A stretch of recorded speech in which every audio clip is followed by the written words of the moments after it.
ശ്രീ സജീവൻ, ഈ ഫൈറ്റിൽ ഇപ്പോഴത്തെ ഈ മൂവിൽ അല്ലെങ്കിൽ ഈ മൂവ്മെൻറ്റിൽ അല്ലെങ്കിൽ ഈ പോരാട്ടത്തിൽ ഈ മത്സരത്തിൽ കിടമത്സരത്തിൽ ആർക്കാണ് കൂടുതൽ സാധ്യത ശ്രീ സജീവൻ കാണുന്നത്? ആരൊടുവിൽ കേരളത്തിൻ്റെ മുഖ്യമന്ത്രിയാകുമെന്നാണ് കാണുന്നത്? തെറിച്ച് പറഞ്ഞാൽ പോരാട്ടം എന്ന വാക്കായിരിക്കും കുറെ കൂടി ഉചിതം എന്ന് എനിക്ക് തോന്നുന്നു. ഞാൻ പിന്നെ ഒന്നും കൂടി ചേർത്തു, കിടമത്സരം ഒന്നും കൂടി ചേർത്തു. അപ്പൊ കടുത്ത പോരാട്ടമാണ് നടക്കുന്നത്. അപ്പൊ അതില് ആർക്ക് എന്നുള്ള കാര്യത്തിൽ നമുക്കൊരു സംശയം വേണ്ട. ഹൈക്കമാൻഡ് ആരെയാണോ പിന്തുണയ്ക്കുക ആ ആള് എന്തായാലും മുഖ്യമന്ത്രിയാവാൻ സാധ്യതയുണ്ടെന്നുള്ള കാര്യത്തിൽ സംശയമില്ല. ഇന്നത്തെ സാഹചര്യത്തിൽ ഹൈക്കമാൻഡ് ആരെ പിന്തുണയ്ക്കും? അതാണല്ലോ അതിലെ കാതലായ ഒരു ചോദ്യം. അതാണല്ലോ കെ സി വേണുഗോപാൽ.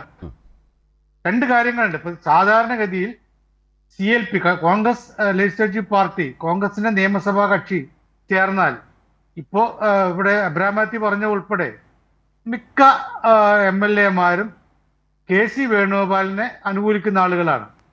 അതിന് കാരണം പലതുണ്ട്. കാരണം ഒന്നാമത് ഇതാണ് ഏറ്റവും ഹൈക്കമാൻഡുമായിട്ട് അടുത്ത് നിൽക്കുന്ന നേതാവ് അദ്ദേഹത്തിനെ പിണക്കിയിട്ട് ഒരു നിലപാടെടുത്താൽ അത് തങ്ങൾക്ക് ഗുണം ചെയ്യില്ല എന്ന് മനസ്സിലാക്കിയിട്ട് അവർ സ്വാഭാവികമായിട്ടും KC വേണുഗോപാലിനൊപ്പം നിൽക്കുന്നു. അത് ഹൈക്കമാൻഡിന്റെ മനസ്സ് കൃത്യമായിട്ട് കണ്ടുകൊണ്ടാണ്. ഞാൻ ഇതെല്ലാം ഇങ്ങനെ ഇതിനിടയിൽ വരുന്ന ചർച്ചകളും അതിൽ നിന്ന് കിട്ടുന്ന വിവരങ്ങളും കഥകളും ഒക്കെ ഉണ്ടല്ലോ. അപ്പോൾ എനിക്ക് തോന്നുന്നു എബ്രഹാം മാത്യു ചില കഥകളിലൂടെ കോൺഗ്രസ് രാഷ്ട്രീയത്തെ ഇതിനിടയിലെ കിടമത്സരത്തെ കുറച്ചുകൂടി നന്നായി പൊലിപ്പിച്ച് പ്രേക്ഷകരിലേക്ക് എത്തിക്കുന്നു ഞാൻ വിചാരിക്കുന്നു. ഞാനൊരു കഥ പറയാം, അല്ലെങ്കിൽ കേട്ടൊരു കാര്യം പറയാം. കുറച്ച് മുമ്പ് കേട്ടതാണ്.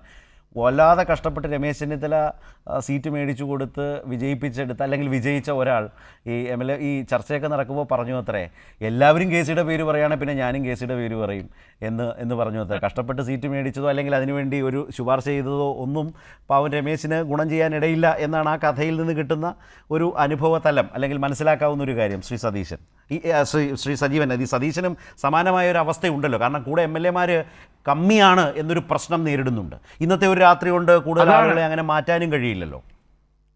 അതാണ് ഈ കീഴ്വഴക്കമനുസരിച്ച്, കോൺഗ്രസിന്റെ കീഴ്വഴക്കമനുസരിച്ച് കോൺഗ്രസ് നിയമസഭാ കക്ഷി ആണല്ലോ തീരുമാനിക്കുക, MLA-മാരാണ് തീരുമാനിക്കുക എന്നാണ് പറയുക.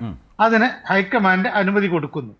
അങ്ങനെയാണ് എങ്കിൽ ഇപ്പോഴത്തെ അവസ്ഥയിൽ മറ്റൊരു തീരുമാനം ഉണ്ടാവില്ല. കാരണം ഹൈക്കമാൻഡ് എന്തായാലും ഒപ്പം നിൽക്കുന്നത് KC വേണുഗോപാലിനൊപ്പമാണ്.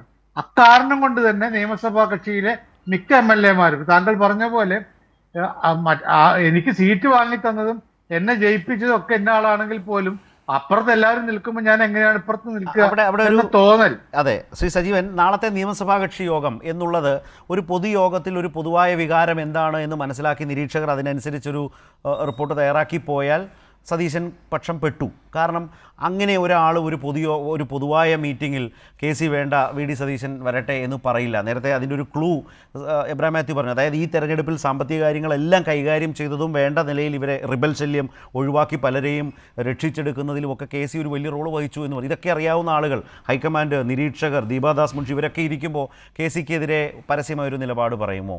അതുകൊണ്ടാണ് സതീശൻ പക്ഷം പറയുന്നത് ഒറ്റയ്ക്കൊറ്റയ്ക്ക് കാണണം, ദീപാദാസ് മുൻഷിയുടെ പ്രസൻസ് പാടില്ല. ഇതും നന്നായി ഈ ഡിമാൻഡും വരുമെന്നും അതിന് വഴങ്ങേണ്ടതില്ല എന്ന് കരുതി കൂടി ഹൈക്കമാൻഡിനെ ബലപ്പെടുത്തിയായിരിക്കുമോ KC അങ്ങനെയാണെങ്കിൽ നാളത്തെ യോഗത്തിന് ഒരുങ്ങുക? തീർച്ചയായിട്ടും അങ്ങനെ ഒരു പക്ഷം പറഞ്ഞിട്ട് ദീപാദാസ് മുൻഷി വേണ്ട എന്നൊക്കെ പറയുമ്പോൾ അവരാണല്ലോ ഈ സംസ്ഥാനത്തെ ഈ കോൺഗ്രസിന്റെ കാര്യങ്ങളൊക്കെ തീരുമാനിക്കുന്ന, അതിനെ നിയന്ത്രിക്കുന്ന AICC സെക്രട്ടറി. അപ്പൊ സ്വാഭാവികമായിട്ട് അവരെ മാറ്റി നിർത്തിക്കൊണ്ട് ഒരു കാര്യത്തിലാണ് അവർ പക്ഷം പിടിക്കുന്നു എന്ന നിലപാടിലേക്ക് കോൺഗ്രസ് ഹൈക്കമാൻഡിന് പോകാൻ കഴിയില്ല. എന്തായാലും ഒരു കാര്യം ഉറപ്പാണ്, എന്താണോ KC വേണുഗോപാലിന്റെ മനസ്സിലുള്ളത് അതിന് വിരുദ്ധമായ നിലപാട് രാഹുൽ ഗാന്ധി, അതാണല്ലോ ഹൈക്കമാൻഡ് എന്ന് പറയുന്നത്, രാഹുൽ ഗാന്ധി എടുക്കാൻ സാധ്യതയില്ല. പിന്നെ സാങ്കേതികമായിട്ട് പറഞ്ഞാൽ പോലും MLA-മാരെല്ലാവരും മറുപുറത്ത് ആണ് എന്നൊരവസ്ഥ വന്നാൽ ആണല്ലോ മാറ്റം ഉണ്ടാവേണ്ടത്. അതിനും സാധ്യതയില്ല.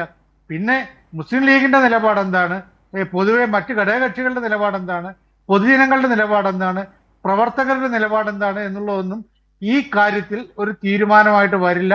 ഏറി വന്നാൽ സാധ്യതയുള്ളത് KC വേണുഗോപാലിന്റെ പേര് പറഞ്ഞ് അദ്ദേഹത്തെ തീരുമാനിച്ചാൽ ഒരുപക്ഷെ VD സതീശൻ മന്ത്രിയാവാൻ ഞാനില്ല എന്ന് പറഞ്ഞ് മാറി നിൽക്കാം.